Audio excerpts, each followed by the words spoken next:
It's a great pleasure for me to introduce and to welcome Elisabeth von Samsonow. Let me first start. What is the connection? We had in the last days, we had talks from coming very, very far away.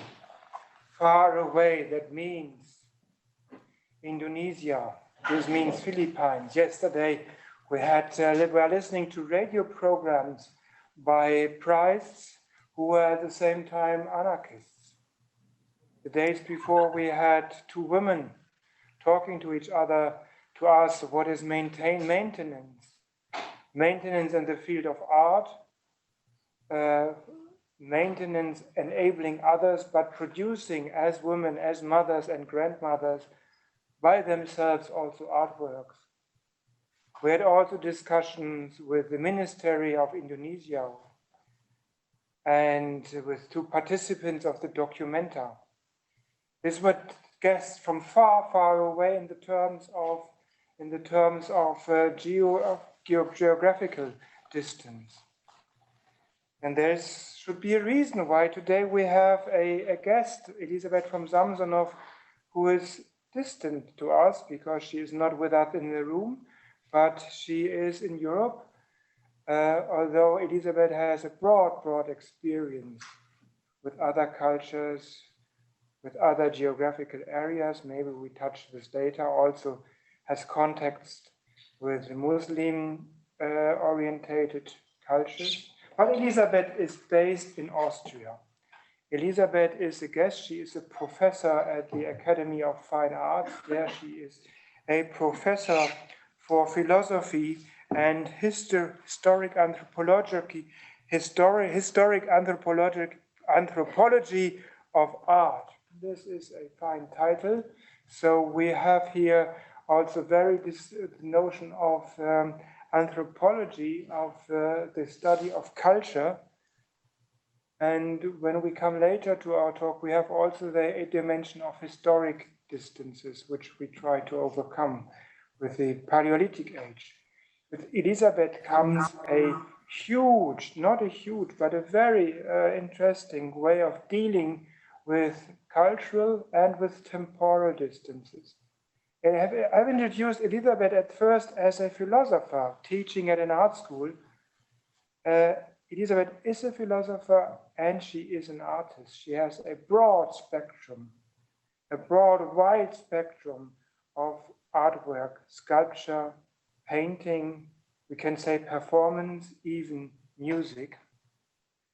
And what Elisabeth hopefully brings to us is a way how we may integrate or may combine in one person as an artistic personality, let's say, the aspects of thinking, of reflecting one's own culture and the culture of others.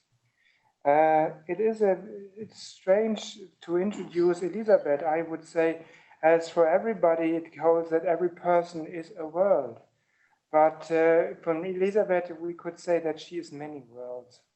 There was one saying about Leibniz, when he was asked when somebody tried to describe him, and somebody said Leibniz is an academy for himself, because he combines so many practices, and this holds also for Elisabeth. Elisabeth, philosopher, artist, but also researcher. And there are so many interesting things in her biography that I just can invite you to read the biography there. Let me focus two other things. She was directing also a circus, a small circus. She was also responsible for the cultural development of a small city.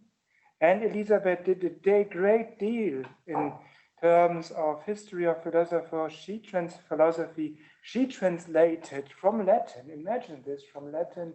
She translated works from Giordano Bruno, which at that time when Elisabeth translated him was not a star figure in history of philosophy. Thanks to Elisabeth, he is, and we can also maybe come to this later.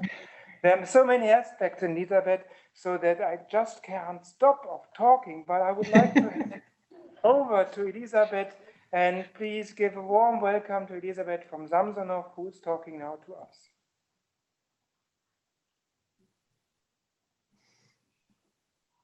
Yeah, hello. I'm really overwhelmed by your beautiful introduction, and I hope you are all together not terrified about me now, because it seems that I have done so many things.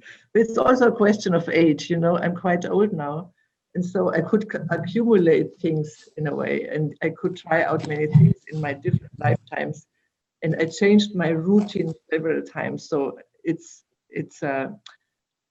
a practice of trying to continue to learn and to do research in a way, so that it looks like there's so many aspects in my practice.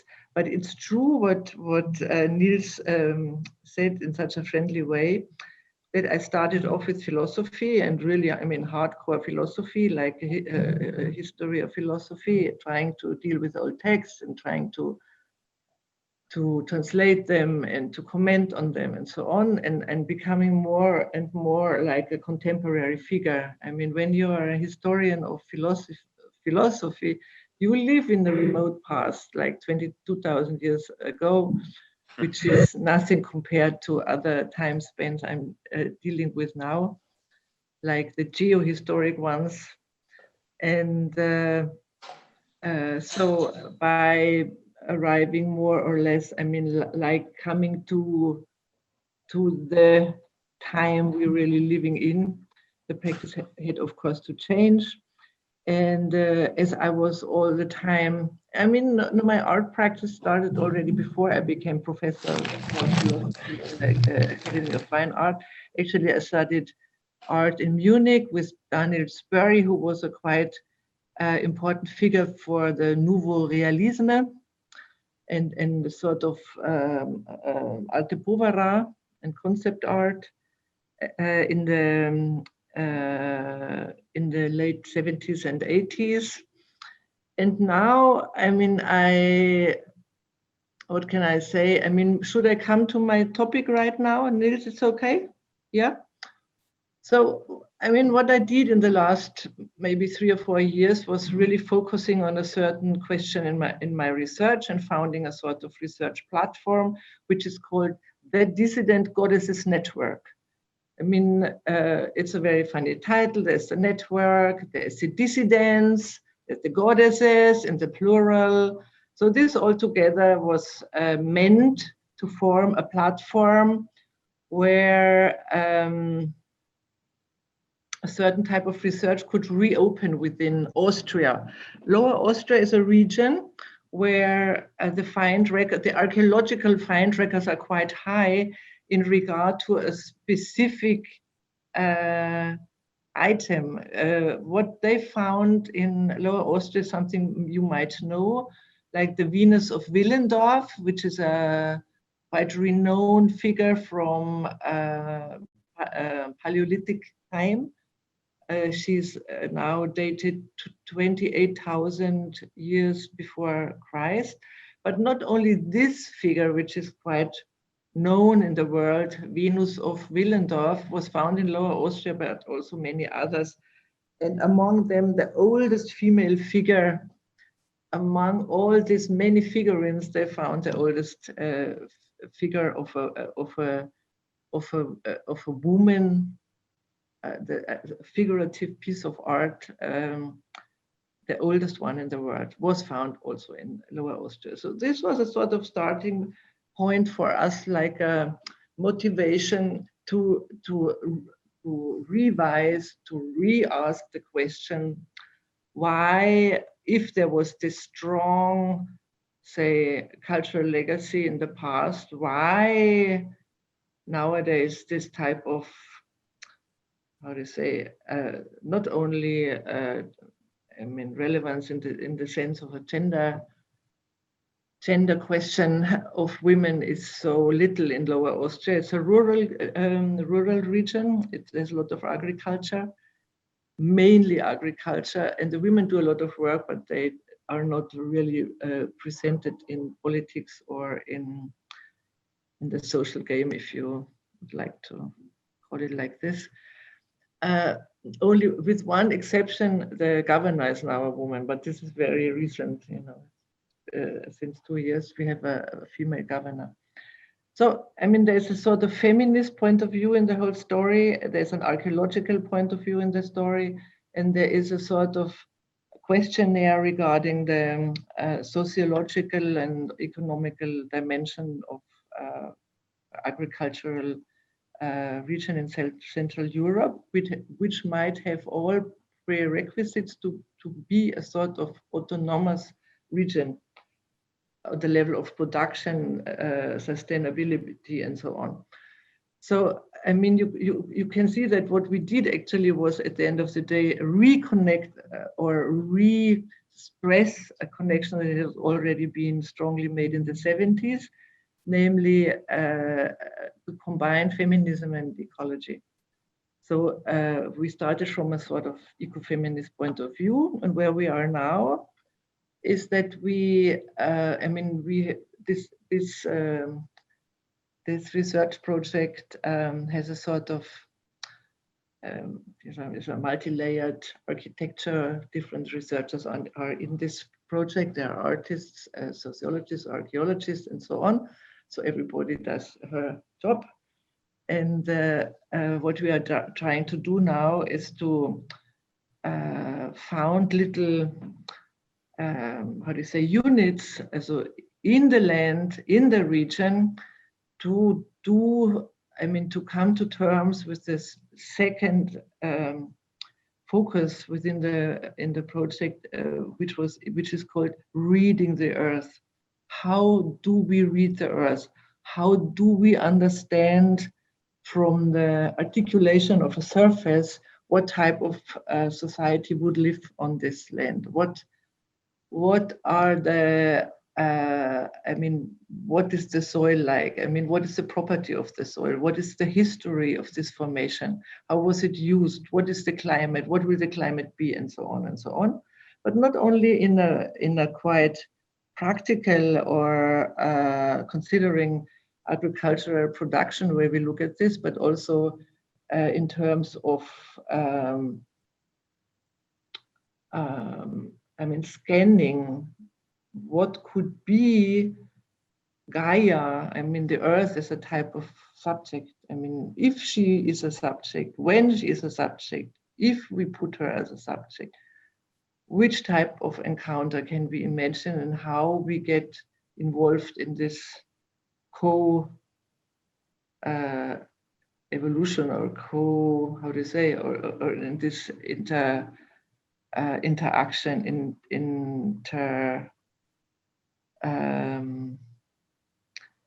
interdependence. What does the earth with us, and what do we do with her, and what is the how do you say, articulation of subjectivity within this field? So, and in order to achieve this, we have started very simple practices like divining water, for example. Divining water is a perfect practice. I mean, divining water with a rod, because first of all, everybody is interested in water. Everybody knows that water is essential, and is essential especially for the agriculture.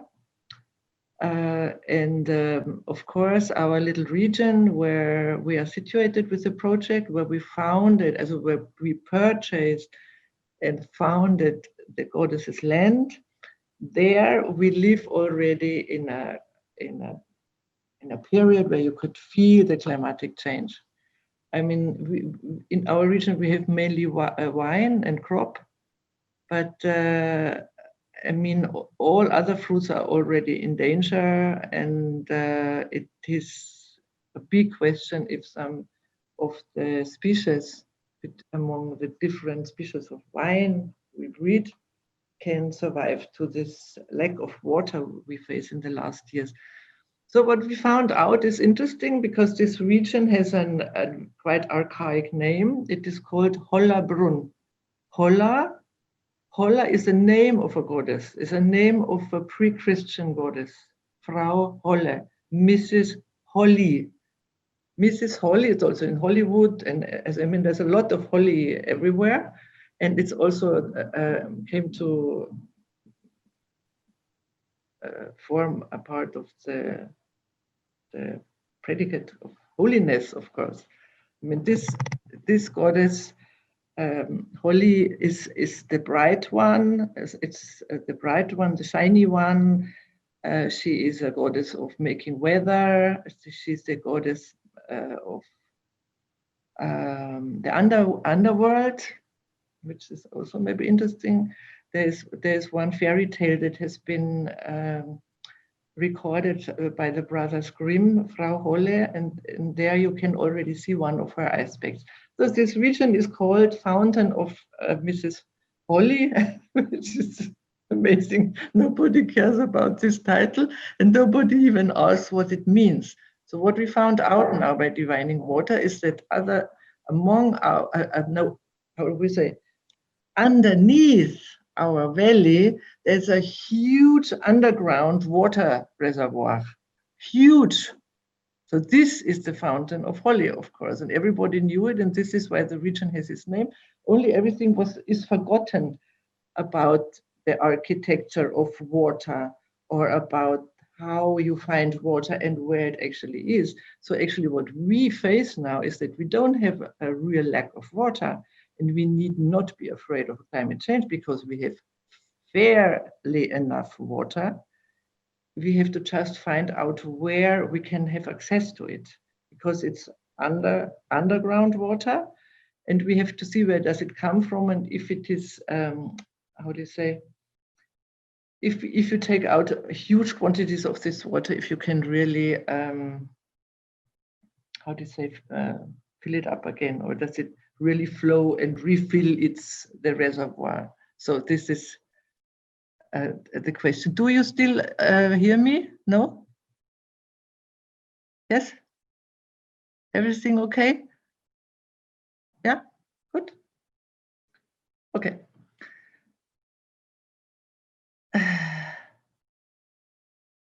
Okay. So, all good? Okay, super nice. Yes. Super. Du warst gerade für 2-3 Minuten weg. Ich weiß nicht warum. Vielleicht, wir haben dich die letzten 2-3 Minuten, nachdem du after you have talked about finding with the raw water and explaining us the great basins of water in the area, we have learned that, and you have said that we don't have to be afraid of water loss, but afterwards we didn't hear you any longer. Okay, then yes, I wanted to say that it's only a question to find out how much water can we take without putting into danger this reservoir, because we cannot just, empty out this reservoir, but we have to find out the whole life of this miracle underground, which we saw now. This is really amazing. And we talk with geologists, we talk with other water diviners, and interestingly enough, most of the water points we divined are artesian water points. So if you drill a hole, then the water would pour out by itself. So you need to really reflect on how to receive this water, how to conduct the water, how to create surfaces of water, to have more evaporation and to attract also, or to produce new clouds. To in a way, slow down the change of the climate, and to this is a very, how to say, obvious purpose, but what goes with it is the understanding on how this landscape would be formed, and what is its story, its specificity, and its life in a way, its psyche in a way. It changes everything. If you imagine you have a little valley with a lot of wine, and underground you have this huge water reservoir. It makes a different feeling than if you were just on a stone, or I don't know, in a desert, or in a wood, in a landscape full of wood. So this is actually where we are in the moment. This is a brief introduction to the work. And I have learned and researched that you are also able not to make this research funded by the your science board, but that you make also as an artist exhibitions. We see the sculptures in your background. Could you explain us maybe in the second part how which kind of artwork you produce as Elisabeth von Samsonow in this context? For example, in the Natural History Museum in Vienna. Ah, yes, with pleasure. Thank you.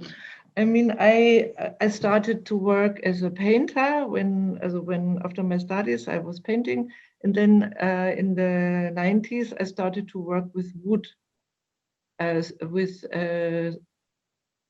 trees actually. So I became I was very interested in sculpture, and I was very interested in the material. So when you're engaged with trees in this way in your studio all the time, and every time you get a very nice tree and you work on the tree. I think, by the way, that people who work with stone and other material maybe have the same sensation. There's a sort of turning point when the tree speaks to you, or the material imposes itself on you. It's not a unilateral relationship anymore. So me and the tree had to come to terms with this close, as being two types of bodies so close to each other all the time, that I turned my project of doing wooden sculpture in a project of me becoming a plant. So this is the sort of transplant series where I try to become as much a plant as the plant became a figure in my studio, or something, that we have this sort of intertwinement. It's of course it's a highly artistic experiment, but what it turned out to be is exactly that I became very interested in the deep layers of the environment, of the interconnection of bodies, and sort of like deep layers in ecology, of course. So I was super fixed on my trees, and so you can see there's like one of the goddesses behind me. Can you see the pretzel goddess? Mm. The pretzel goddess is important because the pretzel, for me, there were several pretzels in the back, a miracle pretzel and the Mandelbrot pretzel, because the pretzel, because if you cross a line, it's not yet a body. But if you turn it around like this, what the pretzel does, then it's a body. And it's like the most simple representation of a body is the core of the pretzel, which forms also, like the DNA rings have the same type of double helix tournure. It's like a double helix knot. So I am totally interested in the pretzel, and this goddess has a pretzel on her head, and she has wheels and can roll around. So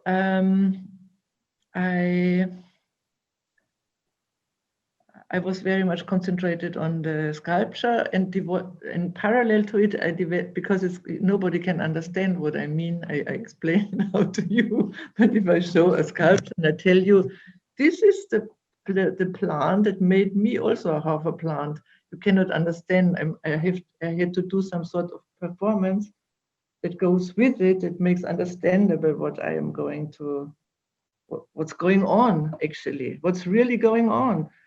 And I think, of course, it's a quite contemporary form of symptom, because you cannot just bring the object. Nobody's interested in the object. It's a process, or it's a practice, and you have to show this practice. So actually, it was not only about the sculpture, but it was about how a sort of doll play with the sculpture, and play like a child with a doll that is also taking the doll as a living baby for her. And these are the living creatures I am dealing with, and I show how this relationship, in a way, what are the qualities of this type of encounter, a relationship or practice. So this is why the performative aspect became quite strong in my work. And of course, instead of the sculpture, I can take any other type of body as a partner in this research. I mean, the body of the tree that is so wonderful because it's like a body of its own memory. You know, it is just showing what type of metabolism it had. Nothing else. It's just its metabolism. You know, the seasons, good seasons, bad seasons. How was it exposed to the north? Was it exposed to the north? You can see it. You can see even the underground energy. Has it been situated on a water current, which is very unpleasant for a tree, and it would bend away, you know? So you can see how it stretches. It's like a muscle, you know. There's current all the time under tension, so you can see it in the wood. So you can see everything. So of course you know who that was. And so I think this type of practice I tried to expound also in a way. And now, I mean, the favorite body-to-body practice I have now is like water divining or trying to find out what the earth actually tells me. And I mean, favorably, it would turn out to a sort of practice where the earth tells me much more than I tell her. Like the tree started to tell me, instead that I, you know, worked on the tree just like a carpenter or a sculptor to try to make us a product or a form or artwork, you know. So and this is why, in this line, of course, I came to notice that the first body-to-body relationship in this expanded sense would be a sort of research in the region or in the landscape where I'm in. And it's not that I would look at the landscape and say, oh, this is beautiful, or I mean, this looks nice, but it's different. The landscape calls you and asks you, could you please understand me? This is something different. I mean, this is like, and I think that this is sort of involvement that took place through years and months, you know, because I was a long time always in the same region, and I never really, of course I found it was nice, but it didn't call me. And now it called me last winter, and I tried to respond. So I first found out that I know nothing about it. And I started to be super fascinated by the substance by which this landscape is composed. It is Löss. Do you know what Löss is? It's in Latin, it's luvos. It is, you could say, it's Heilerde. Wie heißt denn Heilerde? It's even medical soil. You can swallow it. You can eat it. It's therapeutically helpful. You can eat it, or you should eat it. I mean, can you imagine the whole landscape composed of this therapeutic soil? And why it is therapeutic soil? Because it is aeolian sediment. It is not. It has come by the wind. So it has very small grains. It's like a sand, but super, super fine, you know, super fine.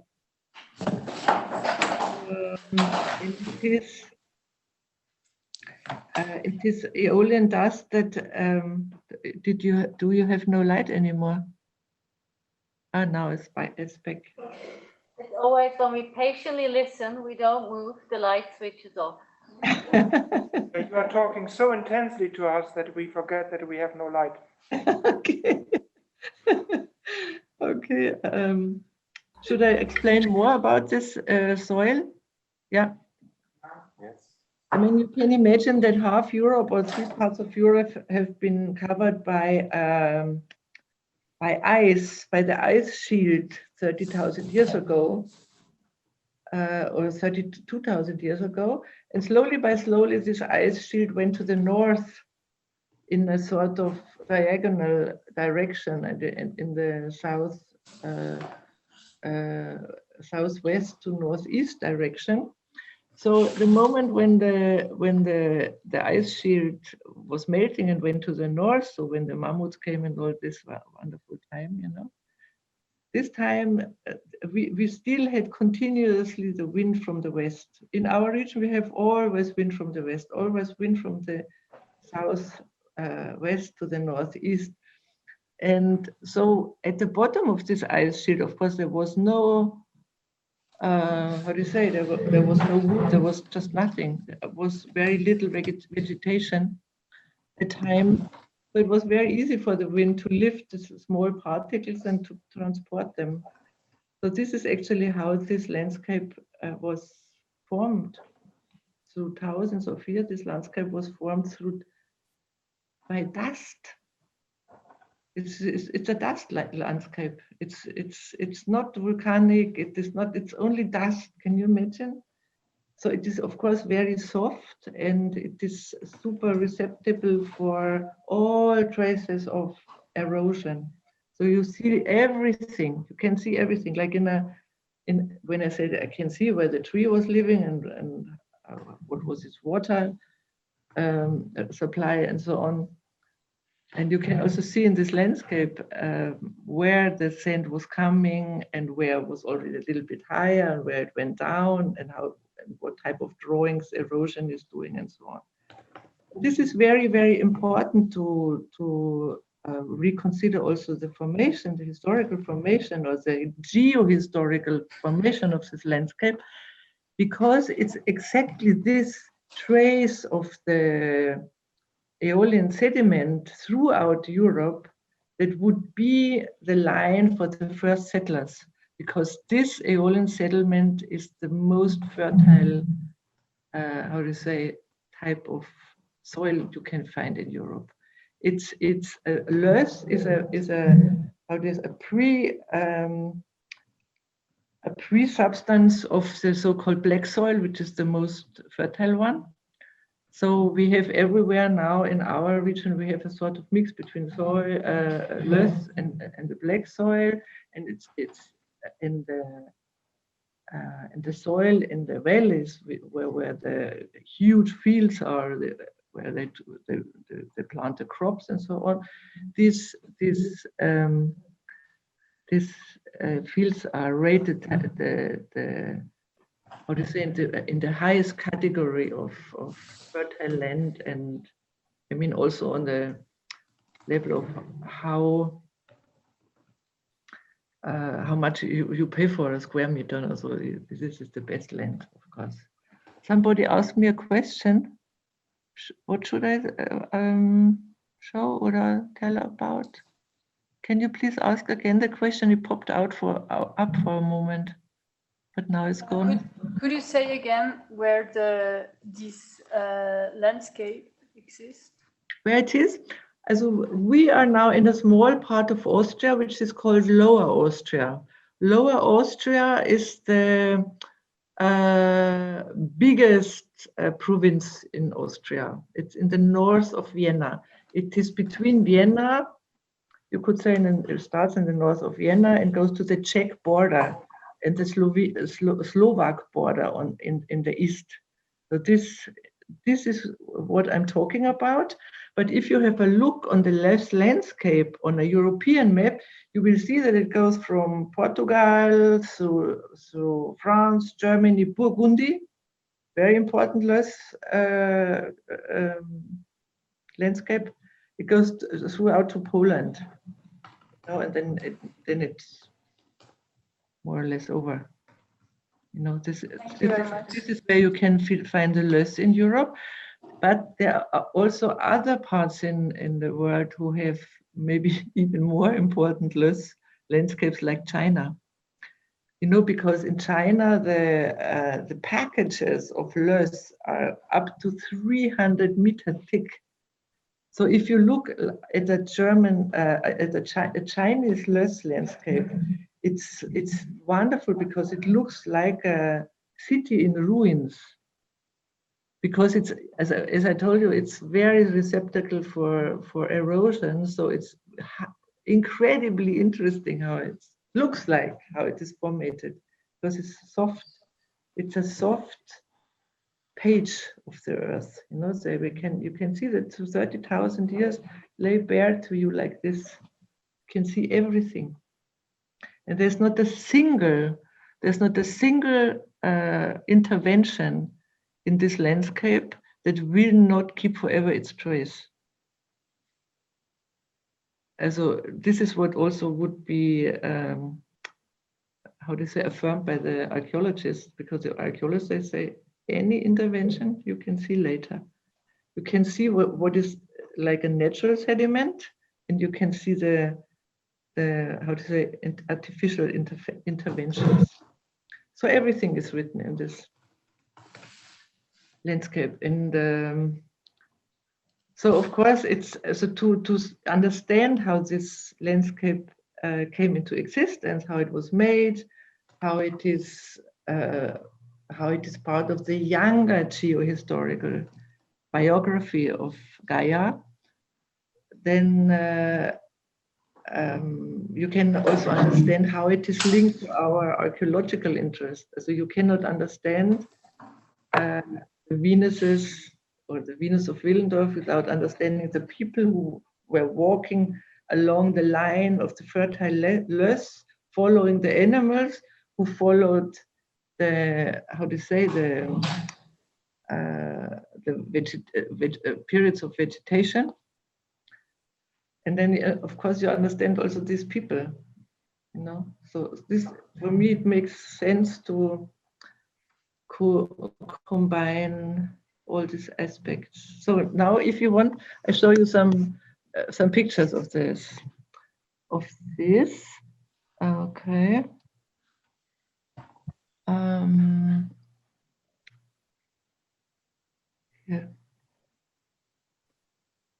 Here we are. Okay.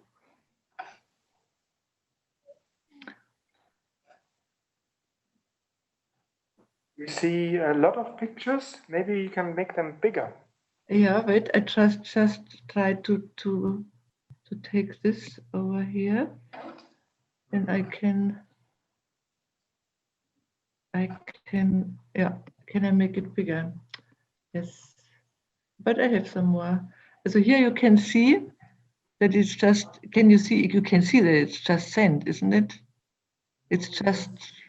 We see now 8, we see a lot of small pictures. So, why? Just now we see the folder. Okay. But, maybe you stop sharing. Maybe you first stop sharing and then you open the image. Okay, wait. Better for us. Wait. Wait.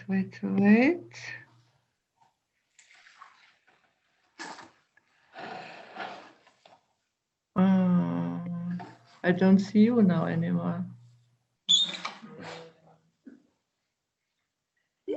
Oh yeah, wait. No. How does this work? What can we do? Does not work. We have done this before in the morning. Yeah, it worked before. In the meantime, I have sent you a link to the exhibition. Just open the link while Elisabeth is looking for us. Yeah, that's really nice. Thank you. And look at the link. It's www.panas, and it's on Elisabeth's exhibition. Down on the link, you find images. Now, yes, we can see it now, Elisabeth. Oh, yeah, you can see it now. Very good. Okay. So now you can see it a little better, no? You can see the traces, and you can see what type of material it is.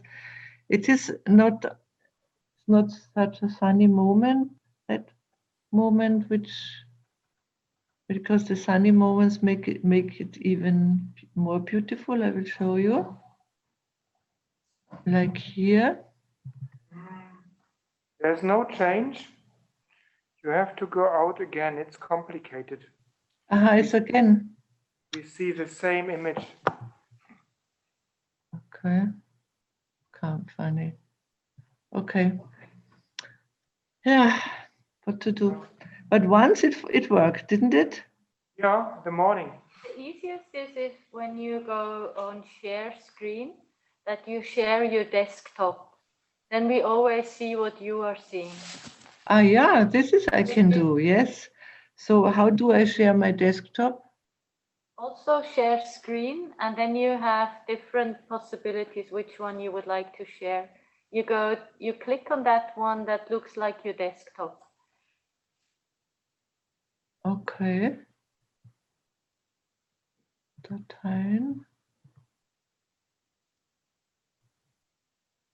Okay, now? Yeah, and now you can just click on the images, and when they pop up, we will see them as well. Yes, Yeah. exactly. Yeah, good. Okay. Okay. Okay. So this is a sort of experiment where I just walk on Gaia. I mean, which is the most easy way to feel what this soil could be, what it bears, what is its quality, what is its atmosphere, what it is, what does it express also in a way. I mean, this is a sort of like, it's a sort of, how do you say, cognitive ambulant procedure. Yeah. It's a walking, thinking thing. Exactly. So this is a real philosophy. There are two questions, Elisabeth. One is who is on this? Who can we see, and who made the photo? So you see me, you can see me. It's always me. And who made the photos? It was interesting because there was a photographer in my little in my village, and he was how do you say, a police photographer in retreat. You know, somebody who takes photograph of the place where the crime had happened. Yeah. And it was the only one who was I could have hold on. So he did this work, and I think he did pretty well. Is Plushkonitz, oder? Plushkonitz? Yeah, Plushkowitz. It's a policeman, yes. And he was really running behind me because I was not so much like I go there for the photographs, but I just went and he was running behind me, and actually it was a very good cooperation. So here already, don't you see? Here you already can see how beautiful this articulation of the surface is. As what this Löss under the impact of sun, water, time produces as a structure. And also what I forgot to tell you, there's all these small holes in it. It's a huge house for many, many different species. As among them, those I love the most, like the bee eater. The bee eater is a beautiful, very colorful bird that has already been on the red list in the 90s and came back now. You can maybe have a look. Bee eater is a beautiful bird. It's a very beautiful line when it's flying. Very beautiful, very colorful, like a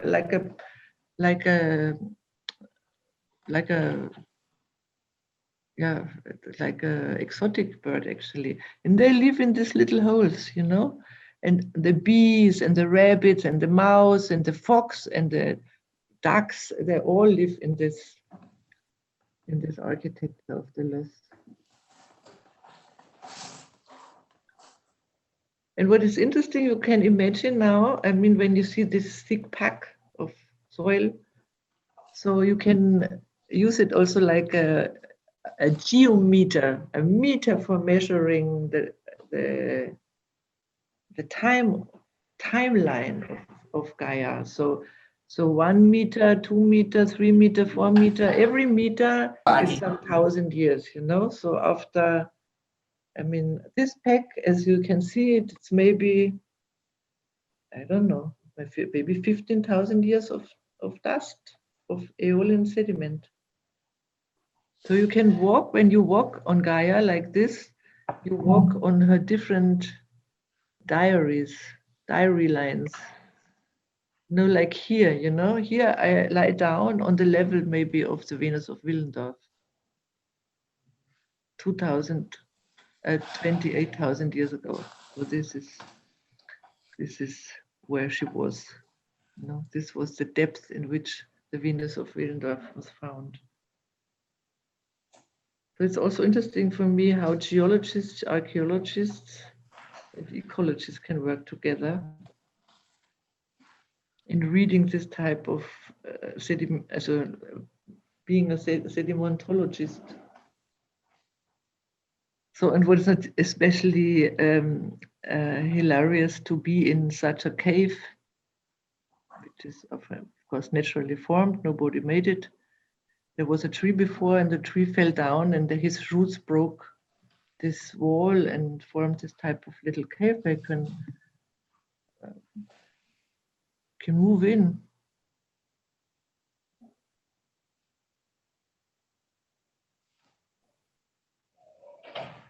This one we had already. So this is already an impression I gave to you, no? Okay.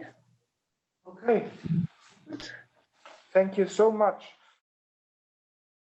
Here we are again. Elisabeth is also with us. I do not see Elisabeth now. Yes, I'm here. Okay, yeah. Before we start a discussion, Elisabeth, one question would be, or would you like also mention this, how do you work with persons? You mentioned the earth and the photographer or the policeman. And what is your praxis in the sense connecting with the local people? Do you connect with the community? Do you do a kind of community building around your artwork? I know that you work in this field, and please add also to your talk some of this dimension. Maybe you can come also to the Jute tent that you built up. Yes.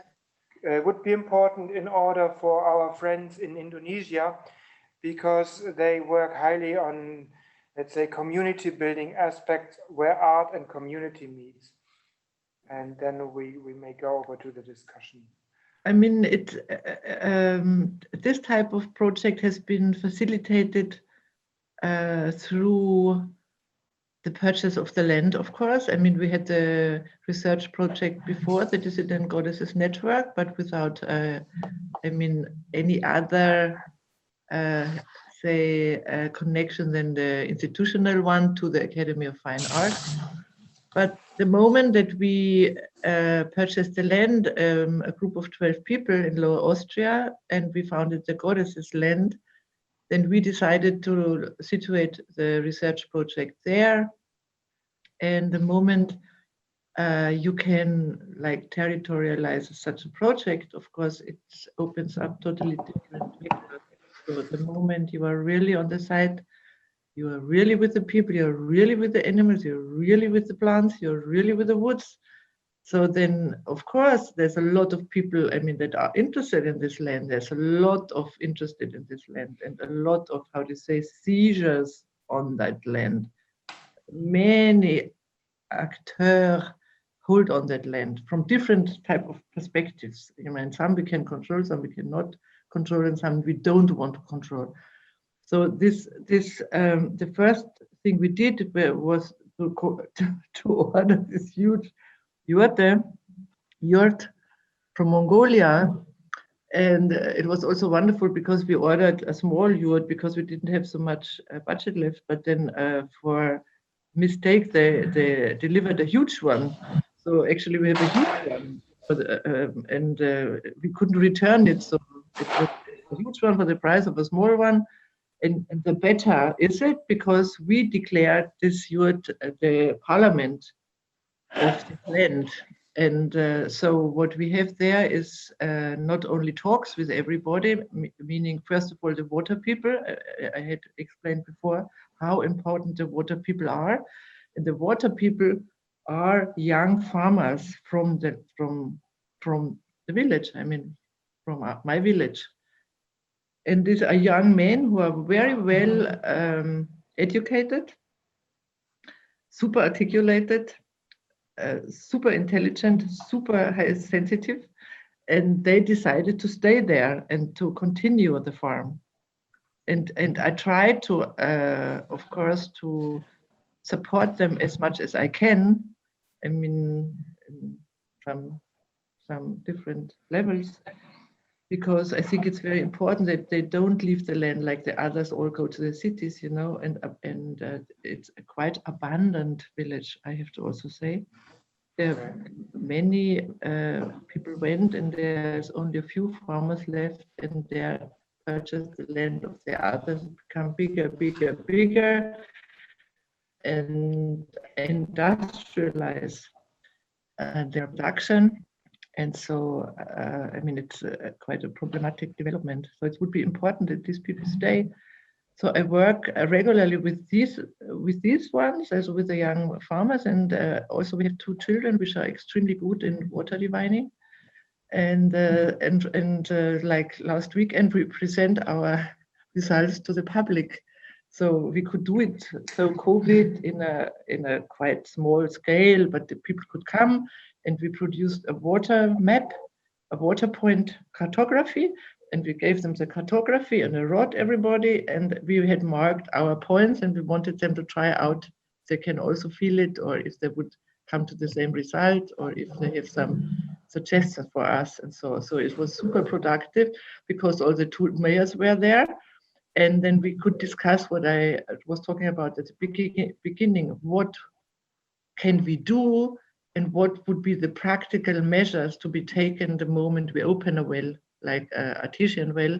So how can we use it in the optimal way? I didn't how get can we make water stay as long there? Sorry? I didn't get you say quelle or well? What do you artesian well? I did not understand the word. Artesian spring would be a spring, more or less, in a natural spring. As it's not only like underground water, you drill a hole and you need a pump to lift it, but artesian where you just drill and then it comes up by itself, because it's under pressure, that water. And we have 4 artesian points there, so we will open one of the artesian points, of course. But we are interested that the water would stay in this place as long as possible. So we have to provide little ponds, or we have to do a structure first, you know, not just open and let it go. So this is what I do with the people, and on the hunteress also. I mean, we have on our land we have a lot of wilderness. So the animals go to the wilderness, of course, and we will not touch it. But of course, who's interested in this? The hunteress. So there was a conflict with the hunteress from the beginning, and we wanted to tell the hunteress to just not hunt in our goddess's land, just live it. But by talking with these people, we found out that they have a very nice ethical habitus, and that they don't shoot the whole year, and they're not hunting for shooting, or they're not hunters for shooting, but they take care of the animals. By the way, they give them water in dry summers, or they feed them with Rüben. Rüben, Rüben, Würze. Egal. They feed them in summers where it's too dry and so on. They take also care of them, or they have also collisioned with the farmers, because the farmers are not interested that the animals come, because they destroy the harvest and so. So there's a lot of interest that we have to intermediate or calibrate, or all these people are there, you know, and it's important that they are there, and we want to find out what is their interest and how we can learn more about each other. So we had extremely constructive talks with the Hunterers, and actually, which is really interesting, without the Hunterer, there would not be the Jurte on the day, because they, you know, carried it up with their tractor. There is one of the Hunterer, I mean, that's the, how do you say, the supervision Hunterer of the whole group. He goes every day and opens the Jurte for aerating her, this place, and for, I mean, taking care of it. And so, I mean, this is our most important allies are these people. I've shared now a screen from your Instagram post. I think in the background we see the Jurte. Is it correct? Yeah. Okay. Yes, that would be nice. You cannot see it? There is a question in the chat. Dalit, would you like to say it? Yeah, I was just wondering if how come this wasn't made till today, if there were not any geographers or cartographers that came up with that idea earlier and knew where these water springs are and so on. Very good A question. little bit slower again, Dalit. No, I got it. Also, yeah, but our friends in Jatiwangi, we want to have it a bit slower. I asked if why or how come this wasn't made till today already, or if there weren't any geographer or cartographers that came up with this idea earlier.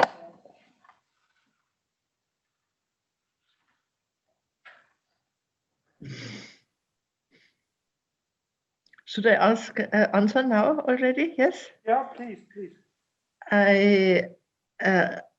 We had this talk last Sunday with the water group and the people, and it was really interesting because people from the village were there, and they gave us some of the very rudimentary informations about springs and wells that the older people had known in that region, even warm springs. Can you imagine? Nothing does exist anymore. So I think it is, the whole question has to do with a rupture that has taken place at the moment of modernization, when the people had fluent water with a water pipe in the house. You know, they forgot totally where the water was, or where it came from. And this is not only typical for this region, this amnesia, this aquatic amnesia, but it is collective. Nobody knows where the water is now, or except those who really depend on the water hole. So everybody was really asking this question, because it's not only, how would I say, water that has been used and taken by the farmers for, I don't know, giving water to the animals or use it in the kitchen or whatever, but is also as among these water points we have in the region. There's also one that has been a former pilgrimage spring, and it has been closed, and nobody knows where it is. And we went with a rod and found it, and of course we will reopen it again. But it is interesting that this amnesia is so, I mean, it goes so far that the people really don't remember where these springs or wells were, which were so highly important for some other time. So I think, of course, that like there is a ministry for, how to say, for water or the water affairs or sowas, yeah, in Lower Austria, takes care of the rivers and of I don't know, and the river and the rights for fishing and all this stuff, you know, because also there are a lot of claims for the water everywhere. But I was trying to go there and find out if they have something like a cartography of wells in Lower Austria, but something like this does not exist. They really look on the, how do you say, overground water, like little rivers, and And they have a lot of problems because, of course, they destroyed all the rivers, because all the rivers now run in very narrow, between very narrow, how do you say, borders, and they have been, changed totally their natural flow. And there's, of course, some consequent problems in the region because of this, because a river that has a very straight line where the water flows will dig itself into the ground and lower the underwater level by this way. So everybody has less water at some moment. So they look mostly on these problems, but they don't look at the wells, and they had no clue at all about this huge bubble of water underground water in the valley. Nobody was ever dealing with this. But there's no mapping now. I would like just for a moment point the attention to this Instagram post, because in terms, this reminds me also to Jatiwangi. We have here in the name list, in the background you see the Jurte, but you have in the list of the persons there, for example, Felicitas Thun-Hohenstein, she was curating the biennial pavilion for Austria. We have the town major, so we have just as an example, and we have artist Angela Milutopoulos and Kerstin Schrödinger. She was here in Zurich, teaching assistant. What I want to say is that in this small Instagram, you see that in this work, politicians and artists come somehow together. And this reminds me also to bring in our discussant for today, which is Ika Juliana Rosiadi. She is from Jatiwangi Art Factory, and Ika is a writer and documentarian and moved to Jatiwangi 2017. And she worked first in the library, which she launched, and now she is engaged in a writer's museum of Ajib Rosidi, a writer who is from Jatiwangi, traveled to Japan, has a huge body of work, and Ika, whom you already know from our workshop, is engaging in this museum. And Ika is so kind to be today our discussant. Would you like to join in, Ika? Do we see you? I've seen you on the screen. Ika, where are you? Ika, yeah, we can see Ika and Elgea. Next to Ika is sitting Elgea. She is the boss of Jatiwangi Art Factory.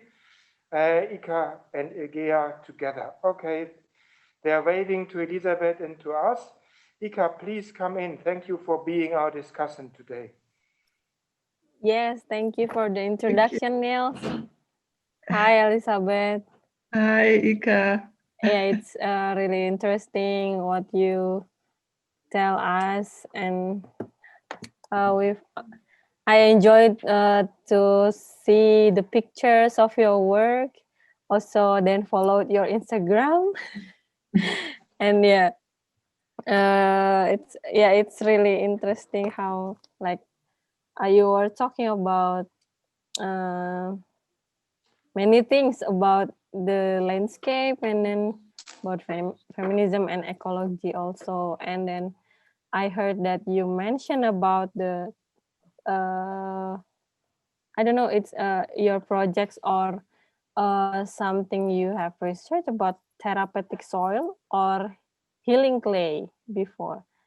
Yeah, like maybe our DK friends already know that in Jatiwangi we are very connected, and the soil here, it's not only the soil, it's about also about land, material, and also ideas.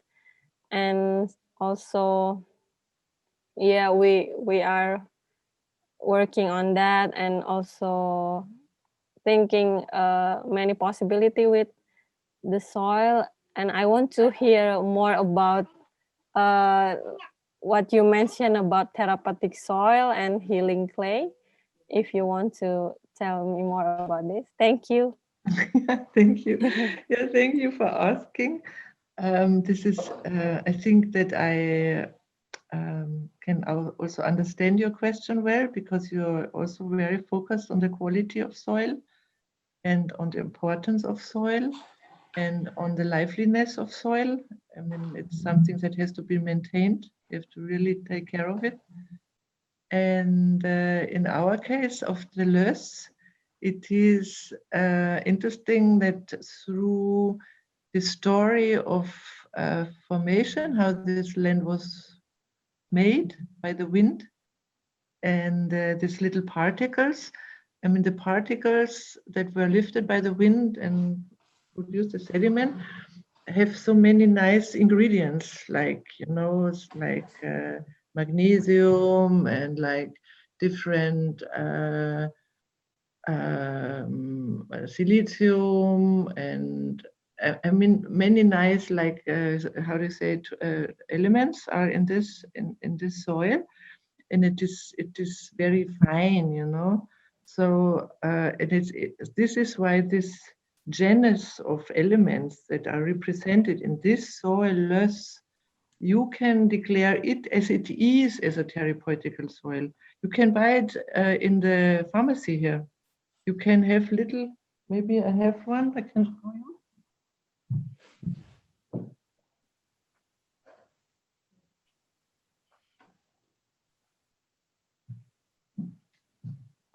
You can buy it in the pharmacy. There's written Heilerde, healing soil, and Luvos is the Latin name for Löss. So they pack it in small packages and you buy it in the pharmacy instead of just going and eating it, you know. So it is giving the needed minerals to the body, and it is purifying. But I think there's some cultures that really do like soil eating as a therapeutic mean. I saw that the people in Africa, especially women, were crazy for their soil. You know, so every day you need some, like 2 or 3 spoons of soil to eat. So. Wow, then you're real eating it. Yes. Yeah, like before in the chit chat, we are talking about clay cookies because we have like traditional cookies. In here it's from clay, and then it's good for pregnant women because it contains many magnesium. Yeah. And we also trying to experiment clay mask, and then what else? And in last year we are collaborating with Poland artists, and we invited 50 women of Jatiwangi rooftop worker, and then make our spa with clay spa, and it's like proper spa, and then we doing massage and also using clay as a mask, and it's the comment is so positive, and like never did before, even in daily life where they are holding clay every day, but then cannot imagine the clay is in their face. Just adding the rose water and lemon, herb and lemon. And we doing it in the style factory. It's like in a very fast effect, like glowing and brightening and anti-aging, I think. It works. Like Korean mask. Like mud mask, maybe, if it's so popular. It sounds wonderful. And do you know that I met somebody in the region, and she said that she was able, I mean, she's a doctor, she's a real doctor. I mean, not only a therapist, but she studied at medicine at the university and had a cabinet for some tens of years. And she said that she was actually able to heal, how do you say, a smoker's leg where the veins were completely blocked, and this leg should be taken off that man. And she put on this package of healing soil on this feet, and she healed the veins totally. So then it needed not to be taken away, this leg. So maybe this is also an idea that you put it on the leg, or you can try out with the clay, that you can maybe also have a very positive effect on vein problems in feet or legs. I mean, because I think this is quite a dramatic What do you mean with effect. smoker's leg? When people smoke for many years, so it can happen that the veins are totally damaged, and there is no blood anymore in the foot, and it is in the leg, and it has to be taken off. I mean, maybe it doesn't exist anymore because people smoke much less. But I think, I mean, this was the case in her therapeutic move, that she healed this smoker's leg. But I think I think many people have problems with veins still in their legs. So it could be a very wonderful form of not only rejuvenation of the face, but also of parts of the bodies that could really profit from the restabilization effect of the mineralization through the soil. Yeah, interesting. I want to make you a mask. Yeah. I think I need it. Yes, maybe in a Yes. powder version. Yes. Or in the pasta. Pasta. Pasta. Okay, we are interesting now. We are in an interesting moment. Discussion and exchange is easily on concrete things like the earth. We realize now, and then we start to think about healing. We start to talk about healing and engaging political. I would like to use this moment to take the chance of this moment when Ika and Gaia and Elisabeth are talking together. What is the relation to religion? Do you have also there some connections? Elisabeth is talking about Demeter, the goddess of the earth, or Gaia, the goddess of the earth, which is now under discussion because of Bruno Latour. And do we see, is there also a connection point between you both, or you three? Jatiwangi, earth, rituals, religion, and Elisabeth, earth, art, also Demeter, Athene. Do you see there a connection, you three?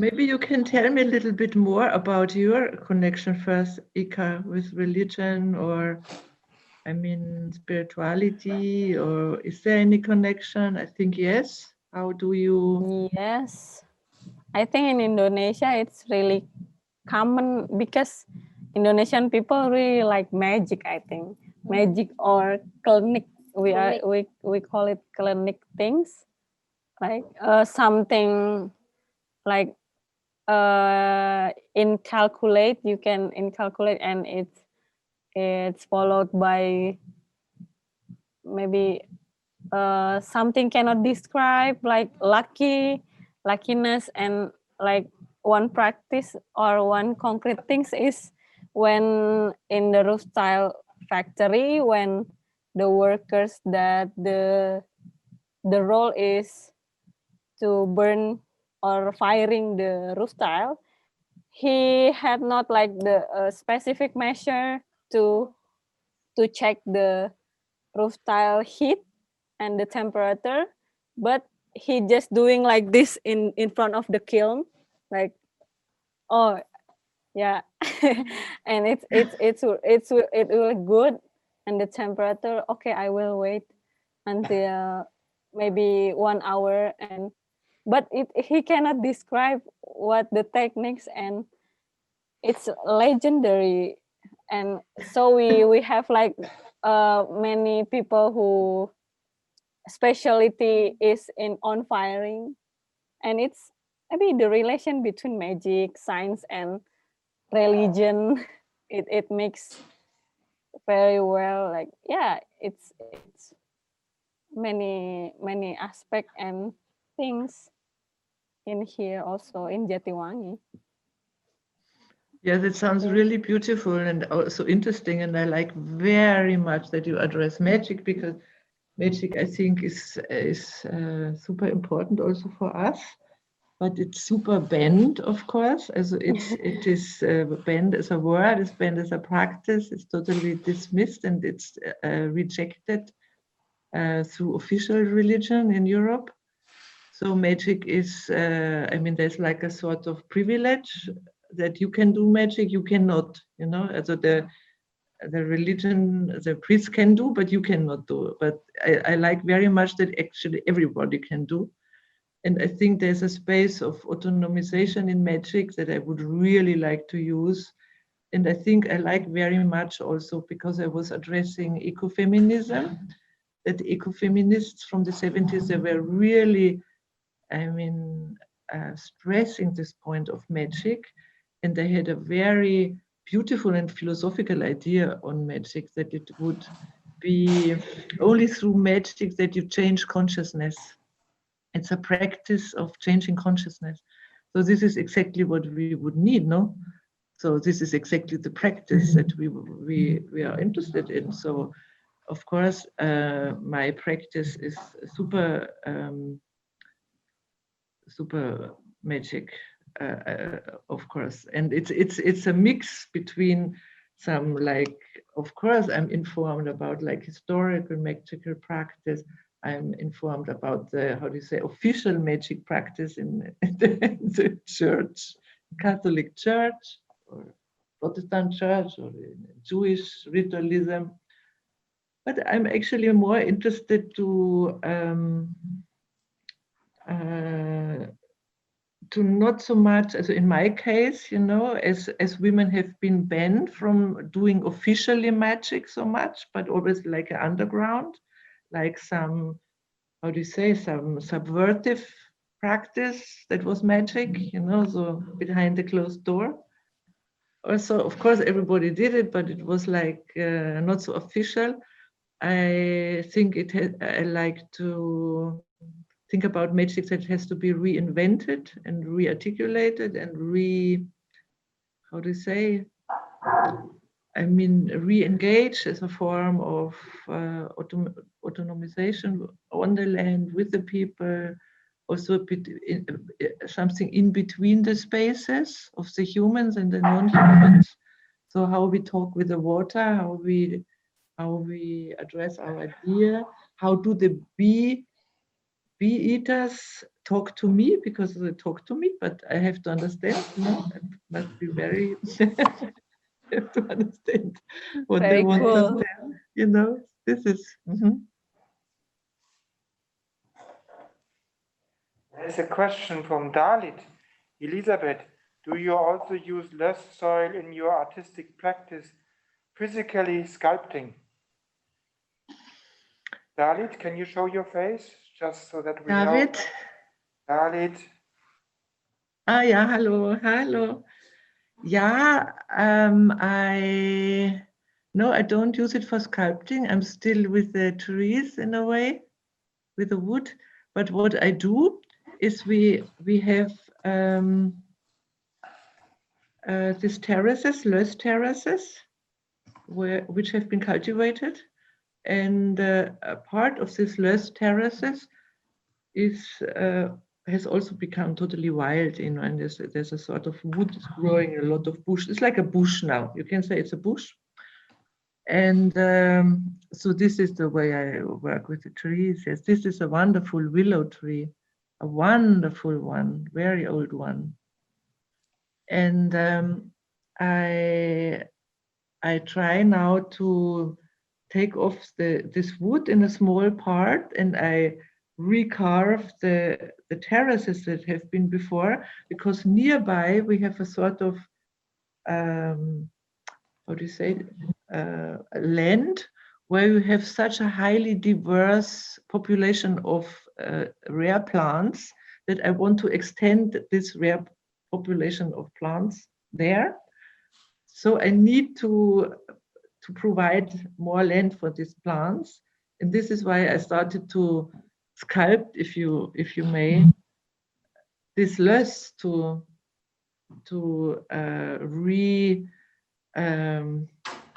activate the system of the terraces that has been there before. So it's more the big scale this time, but it's a lot of work. So, but we have also people coming in. People, you wanted to say it by yourself, or shall I read it? People is from Rotterdam. Show your face, people, so that Elisabeth can say hello to you. I can read it. Ecofeminist. Hello, people. Hi. Where's people? Yeah. Does she want to read it? It's a summary of people. Okay. Not a question. Magic needs to be reinvented, re-engaged as something in between the spaces. How do the bee eaters talk to me? I will use now my situation as function as a chair. I think, Elisabeth, it was simply great, as you said. Okay, I can approach the landscape, how beautiful, how nice, or I can listen what the landscape talks to me. The landscape, the earth says to you, I want to be understood by you. And art practice, or what you do, it's a large art practice, is a way of trying to understand earth and the water running there. I would like to reconnect again Elisabeth, Ika, and Elgea. The fact Elisabeth works together with a local policeman. He's making photos of Elisabeth. And she works with the town major, with hunters, with the farmers. My question, you work as well with policemen, with the military even. You work together in your art practice. This is very interesting for us. And I wonder, so my question, how do the policemen, the military, respond when you talk about magic, or when Elisabeth arrives in her beautiful dress, a theater? How does a policeman deal with that? And how would it be for and how does a policeman respond to a punk guitarist in Jatiwangi? Could you like to relate on that?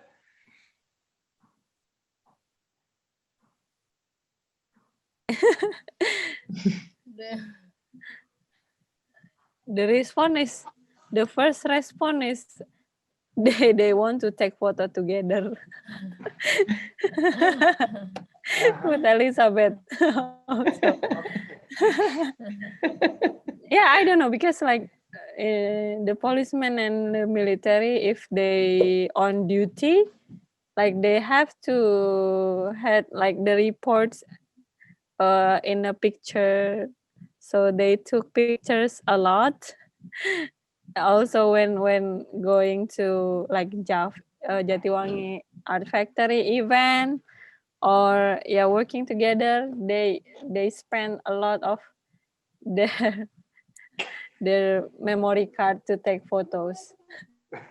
And it's showed like their excitement, actually, I think. Because at the end we're not working together but make friends. Like you always want to take photo with your friends, right? Yeah, exactly. Yeah, this sounds very good. This sounds really good. So do you have the idea that the people like policemen or military, are they open to what you do, interested more than yes, no? Seems that's yes good. Because like another institution, they must have like a program. So sometimes when we want to make a program, we trying to like collaborate and like match it together, so we can work at the one time together, and because also we almost like doing a project at first, not connected as institution, but connecting with the individual, I think. Because we have the neighbor is the policeman, and also like the local government, and it's what makes us easy to get collaborate with them. And yeah, as the local people, they're same, they're like magic and etc. Also art, yeah, they always like kepo tuh apa ya, always want to know what we are doing, but not in the bad intention, always like cool. Yeah, I want to see and then take photos and yeah, excited.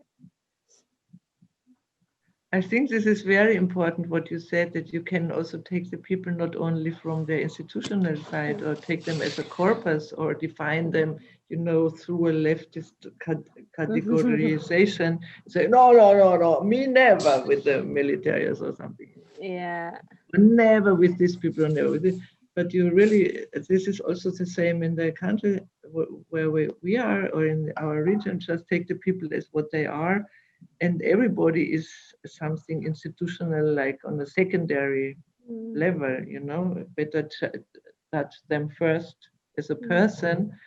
And as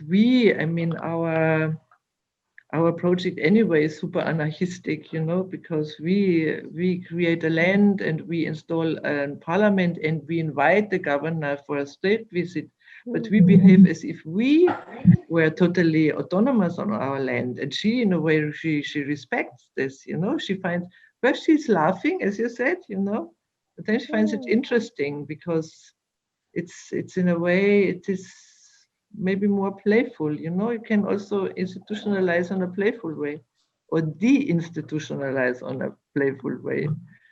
So this is maybe important to take also the boundaries of institutions or such corpuses as military or police in a more, from the outside, from our side, is in a more playful way, and not interiorize too much authority also. I mean, authority in our land, there is no authority. This is a matriarchal structure, and there is no hierarchy. It's totally de-hierarchized. So how can I have any clue about other hierarchies, ideas? Yeah. And yeah, I also have a question for you. Yeah, as you were talking about the ecofeminism, and what we plan is about the Terracotta City is actually from the behavior we are really want to make a city that have a mother feeling. We always talking, but maybe it's different term, I don't know. But what we are projecting is like this city will have a mother feeling, that nurturing and have a yeah, like a mother, not like almost city in the world, like we think that have a very male intention, that very hierarchy and full of persaingan tuh apa ya? Competition and power. But yeah, women also have a power, but in different way. What do you think about that? Or maybe you have like projection what we have to do to make this city as a mother feeling city? I think this is a wonderful idea, and whatever I can do, I will do for supporting this, because it's absolutely our idea as well to like create a sort of matriarchal structure. And as I think that all this maybe social change can start with a small unit. So we can create in a small unit and then maybe apply it in a bigger one or let it grow in a way. When at the moment you can see that that people get along with this structure very well, then of course I think it will be welcome also in a way. As I see from Dominic, mother as the center of the collective, exactly. So it's not that matriarchy is not a mirror of the patriarchy. There is no hierarchization. It's not the mother is at the top, but the mother is at the center, and the mother is a symbolic center, and the mother carries the system of the values. This is very important to stress. The values are important. It means that what is a motherly value? The motherly value is that you create prestige through distribution and not through accumulation. So you create prestige through favoring and sponsoring and and create mutual reliabilities and so on, you know, or the distribution of property, and so on and so on. It's not that you have a few, you have a lot and have the best things and the others have less, but those are highly regarded to be matriarchal. Even men, you know, there's of course matriarchal men are wonderful men. And there's a super egali, and I think that sex also has to be, or gender has to be super egalitarian, because both gender come from the mother. Both come from mother. So of course, I think that to put the mother in the center of the society makes a lot of sense. And also I can imagine that the city, the mother city, what you have in mind, it's really a wonderful perfume in that city, you know. It's another feeling. It's a feeling.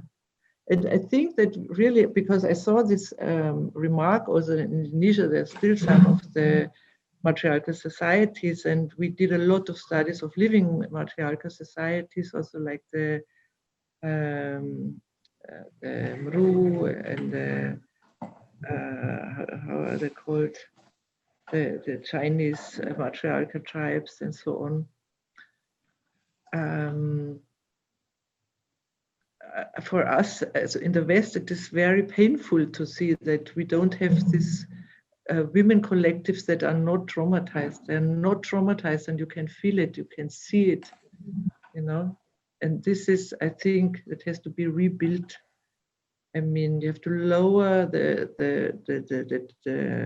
level of traumatic collective experience, just to reduce it. So everybody, I think, what every living being needs a beautiful mother, no? So I can be your mother if you want, or I mean, or you can be my mother. Okay, mother. Okay, mother.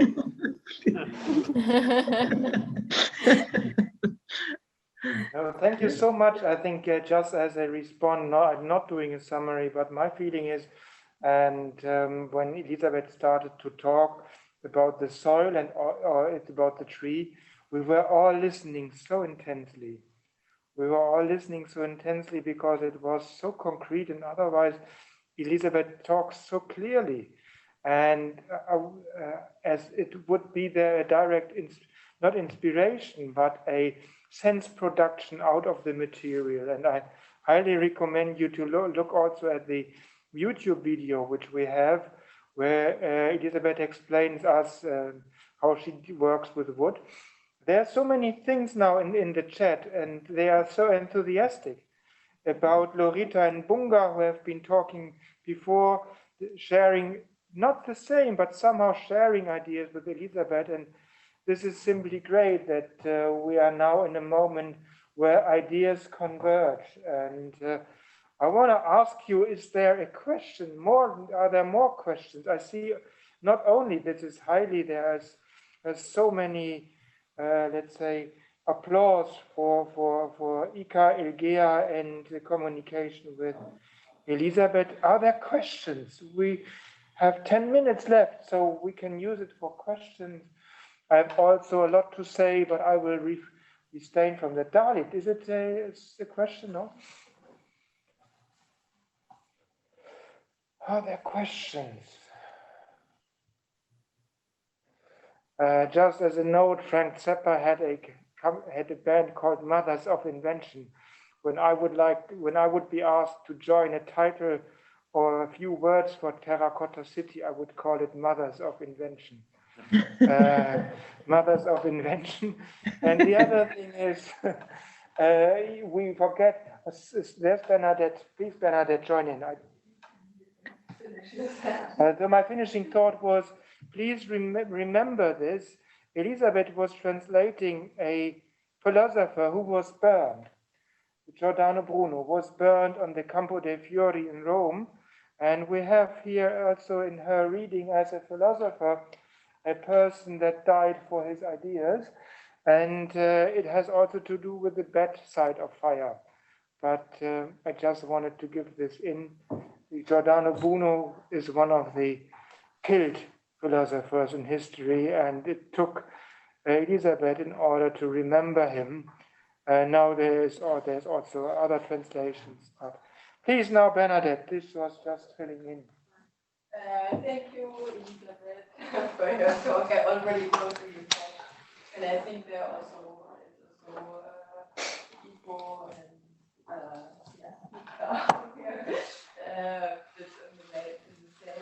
in the same way that it made us very happy that we have also this kind of cultural heritage and not just history and so on. But yes,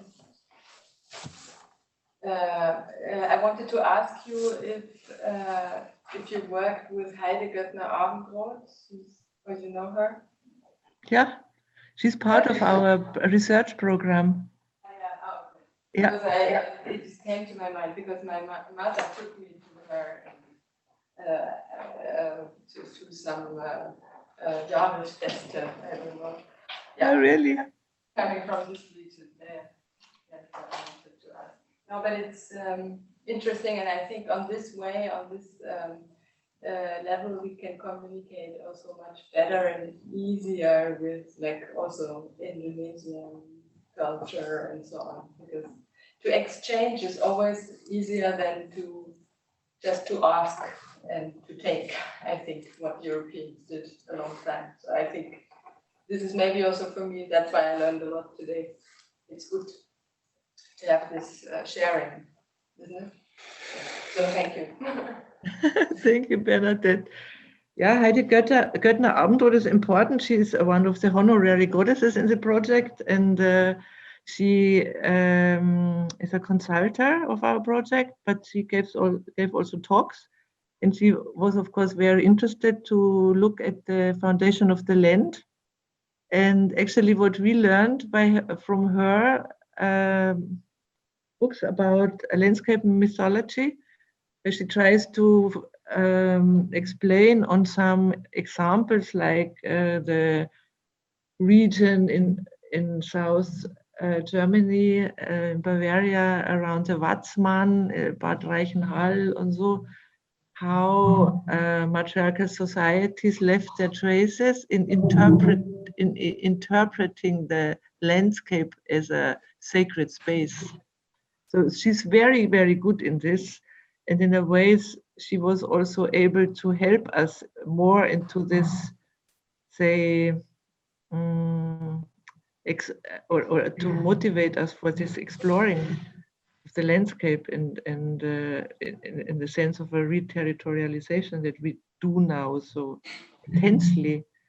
Mm-hmm. So, and I think also that this is maybe a level that Ika and that we really share very much, that we have this direct connection to the territory, and that the territory in itself produces a sort of what do you say, ease for those that are living in it, to get because it produces an immediate sort of togetherness or something. So I think it's the idea of interculturality totally implodes, you know, because we are all this people of Gaia. You know, we in the sense we re-territorialize, and we have all the same problems, and we have all the same desire all of a sudden, and we have a lot of problems. I mean, that's without any doubt. Yeah. We are about to finish, just in order that you are here in Switzerland are looking for similar, let's say, interesting landscape areas not far from us. We have the Emma Kunstgrotte, which Emma Kunst was detected by Harald Seemann, a healer. She has also a healing earth from there. Just go and visit this. It's an Emma Kunst is a very interesting figure. She is dead now. Just in order, if you want to continue to look for, let's say, other approaches to landscape and soil, Emma Kunst, you will find something very close to us. I'm want to ask Ika and Ilgea to say the finishing words. Just as a reminder, in a few moments, we will have our Werkdiskurs with Jana and Manuela. We will start this at 4 o'clock, but I want to give my big thanks to Elisabeth for sharing, coming to us, and also to Ika and Ilgea as discussant, and also Dominic Lemley, who has organized all this Jatiwangi Art Factory input for us. Dominic, we couldn't see you so far. Please give us, Elisabeth, also your face so that she can. I think I'm here. Here, yes, of course. And then I'm Hello, about Dominic. to say thank you to Elisabeth. We will talk later, maybe we phone, but now I'll give the finishing words to Ika and Ilgea. Yes, thank you. Thank you, Elisabeth. Thank you Very also, nice Ika and to meet Ilgea. Yes. Thank you so much. Our new mother. Our new mother, thank you. Everyone's mother. Thank you also, Niels and Dominic. Thank you, everyone. Thank you. Bye-bye. It was nice with you. I enjoyed so much. Ciao, Dominic. Ciao, Bernadette. Ciao, Pippo. Ciao, Fabio. Ciao, Flitjan Gulwijk. Ciao.